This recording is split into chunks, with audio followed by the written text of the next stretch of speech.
अगर potato growers को, जो आलू उत्पादक हैं, उनको 3 दिनों के अंदर उनकी पेमेंट मिल जाएगा, उनकी भुगतान हो जाएगी, उनका जीवन सुधर जाएगा, तो आपको क्या परेशानी है? बंधुगण, बंगाल में अभी की परिस्थिति तो आप जानते ही हैं। आज ममता जी के कुछ जो कार्यकर्ता हैं वे किसानों से मिलने गए थे, किंतु पीएम किसान निधि अभी 18,000 करोड़ रुपए प्रधानमंत्री मोदी जी रिलीज करेंगे, डायरेक्टली 9 करोड़ फार्मर्स के अकाउंट में जाएगा डीबीटी के माध्यम से। मगर पीएम किसान निधि को लेकर जिस प्रकार की राजनीति ममता बनर्जी कर रही है, वो कह रही है पैसा डायरेक्टली मत भेजिए, आप पैसा हमें दे दीजिए, हमारे ट्रेजरी में दे दीजिए, मैं बांटूंगी किसको बांटना है किसको नहीं बांटना है। मतलब आप एक इलेक्शन फंड क्रिएट करना चाहते हैं। जहां तक बंगाल का सवाल है, ये कहना अतिशयोक्ति नहीं होगा कि Bengal has only travelled from the frying pan to the fire. पहले फ्राइंग पैन के ऊपर थी कम्युनिस्ट सरकार और अब वो आग में आके गिर चुकी है तृणमूल कांग्रेस के अंतर्गत। जहां तक वामपंथियों के कुछ ऑर्गेनाइजेशंस को एक्सपोज करने की बात है, मैं 2 विषयों को यहां रखूंगा। एक न्यूज़पेपर आर्टिकल लेके आया हूं मैं, ये बहुत ही प्रचलित और प्रसिद्ध न्यूज़पेपर है, अंग्रेजी डेली है ये, मैं नाम नहीं लूंगा मगर आप देख लीजिएगा। उसका हेडिंग है, अभी 13 दिसंबर को ये आर्टिकल छपा था इसी माह में, change list, how protesting farmers shifted demands in the space of a month. पहली बात मैं एक कैविएट के साथ बोल दूं, मैं फार्मर्स के ऊपर अटैक नहीं कर रहा हूं, वो हमारे अन्नदाता हैं, वो हमारे भगवान हैं। मैं कुछ संगठनों पर यहां प्रश्न उठाने वाला हूं। देखिए, इस आर्टिकल में उस अंग्रेजी डेली ने एक बहुत महत्वपूर्ण सवाल उठाया है और मैं आपको वो पेपर भी दिखाता हूं। उस अंग्रेजी डेली ने एक चिट्ठी दिखाया, 13 नवंबर 2020 को एक चिट्ठी तोमर जी को दी गई, जो कि डिमांड था, 6 डिमांड्स रखे गए थे एक किसान ऑर्गेनाइजेशन द्वारा। उसका 6वां डिमांड क्या था वो मैं पढ़ देता हूं। Withdraw all cases against the farmer leaders all over India, intellectuals, poets, lawyers, writers and human and democratic right activists, those who have been jailed in false cases should be released। तो ये 6वां जो demand था, 5 demand तो चलिए किसान से संबंधित है, मगर जो 6वां डिमांड है, पोएट को रिलीज कर दीजिए। कौन है ये पोएट? कौन सा किसान पोएट है जिसको भारतीय जनता पार्टी में जेल में रखा है? कौन है? आप याद करिए, 9 तारीख को ह्यूमन राइट्स डे पर कुछ पोस्टर्स आए थे, उमर खालिद को रिहा करो, सरजिल इमाम के पक्ष में। कौन है ये पोएट? मैं आज खुल के बताता हूं कौन है ये पोएट, मैं नाम तो नहीं लूंगा, मगर ऐसी भी एक ऑर्गेनाइजेशन है जिसके जो फाउंडर्स हैं, मैं उन फाउंडर्स के कुछ के नाम लेता हूं। एक ऐसी ऑर्गेनाइजेशन है जिसके फाउंडर ने PDFI अर्थात people's democratic front of India बनाया था। ये PDFI क्या है? ये PDFI एक माओइस्ट संस्था है जिसको 2009 में कांग्रेस पार्टी ने UAPA के अंतर्गत कि यह आतंकवाद से सम्मिलित है ऐसा कह के कांग्रेस ने बैन किया था। हमने बैन नहीं किया था, कांग्रेस ने बैन किया था। इसके बहुत सारे फाउंडर्स हैं, कुछ फाउंडर्स में से वारावारा राव, मेधा पाटकर, SAR गिलानी, ये भी शामिल है और आज वो ऑर्गेनाइजेशन एक्टिव है। तो आप खुद बताइए, अगर ऐसे लोग हैं जो वामपंथी विचारधारा को आगे बढ़ाने के लिए पोएट को रिलीज कर दो। कौन है पोएट? हम भी जानते हैं, इतने मूर्ख तो हम नहीं हैं।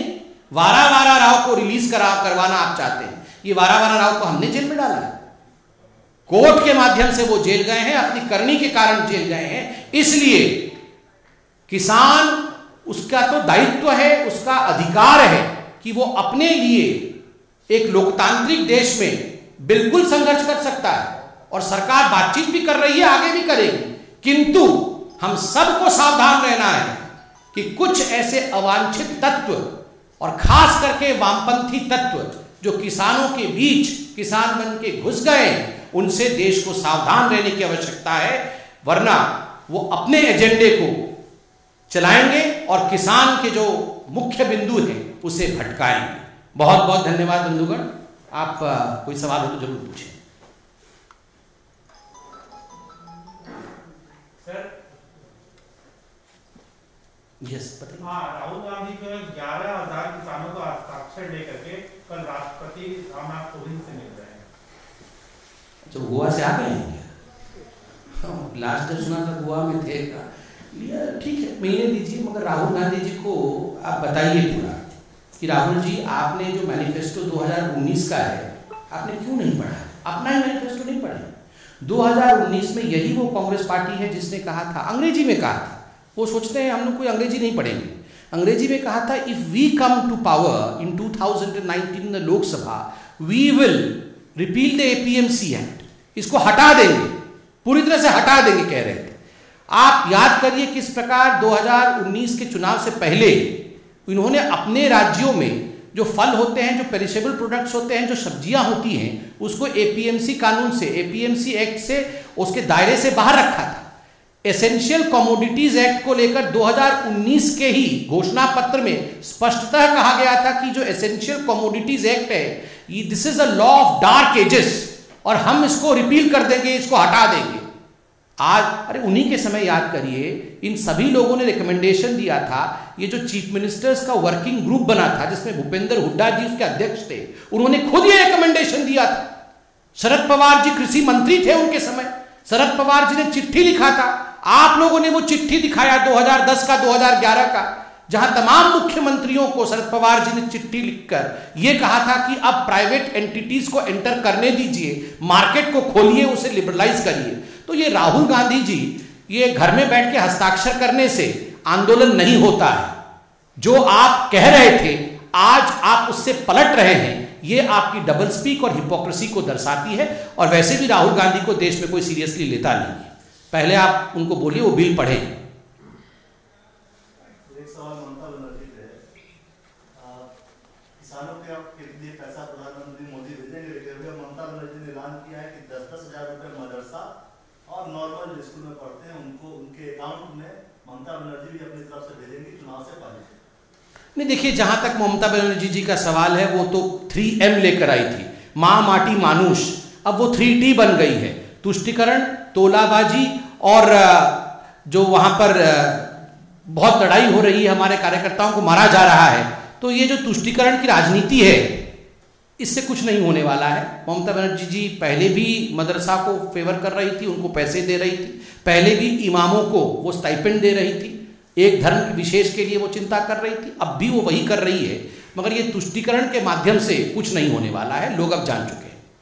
क्या आप इसके लिए इलेक्शन कमीशन भी जाएंगे? देखिए, ये हमारे जो बंगाल की यूनिट है वो इस पर चर्चा करेगी। अभी अब न्यूज़ आपने बताया है, उस पर हमारी पार्टी चर्चा करेगी। In an interview to Times Now, Prashant Kishore has said that he will leave public life, he will leave the strategy making of parties if BJP will cross double digit in Bengal.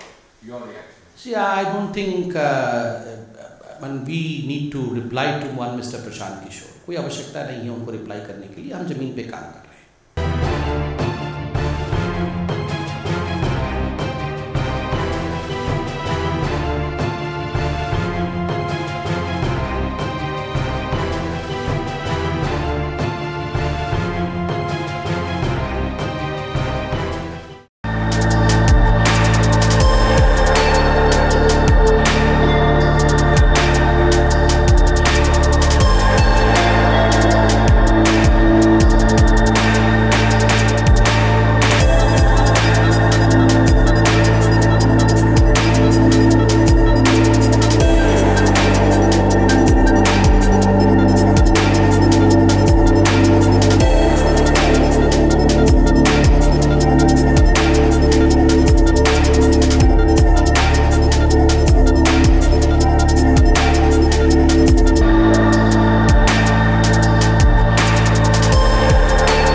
Download Tarang online radio app from Google Play Store.